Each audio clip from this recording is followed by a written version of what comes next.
Magandang araw, ako po si Mark Lester Lirag.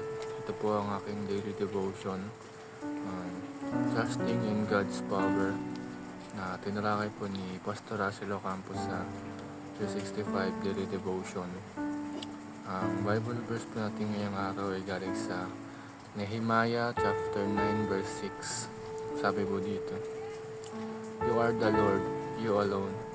You have made heaven the heaven of heavens, with all their host, the earth and all that is on it, the seas and all that is in them, and you preserve all of them. And the host of heaven worships you."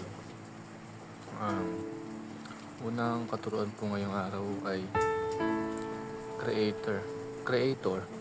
He created all things. Dapat nating sambahin ng Diyos dahil siya ang gumawa ng lahat na narito sa mundo, miski sa buong universe. At hayaan natin na ang Diyos ang kumilos sa buhay natin dahil walang mas malaki sa Diyos na problema o walang mas malaki sa Diyos na hindi niya kayang tuparin. Lahat ng hiling natin pwede niyang tuparin at kaya niyang tuparin. Mag-pray lang tayo at magkaroon ng communication sa Kanya. Ang number 2 po is Sustainer. He sustain all things. Ang Diyos ang nagpapanatili ng lahat ng bagay dito sa mundo. Miski tayo, ang puso natin ay tumitibok dahil ito ay pinapanatili ng Diyos na tumitibok. At kung ang buhay natin ay babawiin na ng Diyos, ay wala ng doktor o siyensya na makakabalik pa ng ating buhay dahil walang makakapag-exceed ng limit na binigay ng Diyos sa atin. At Diyos lang ang makakapagpanatili sa buhay natin dito sa mundo. Huling katuruan po is Lord, He alone deserves all worship. Siya ang nag-iisang Diyos na may gawa ng lahat, kaya karapat dapat siyang sambahin o i-worship.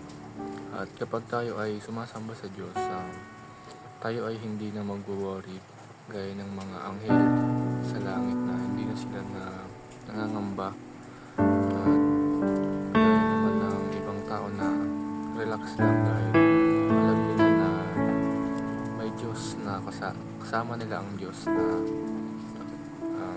kayang lutasin ang lahat. At may Diyos silang kasama na mas malaki pa kaysa sa ibang Diyosan na wala naman talaga. At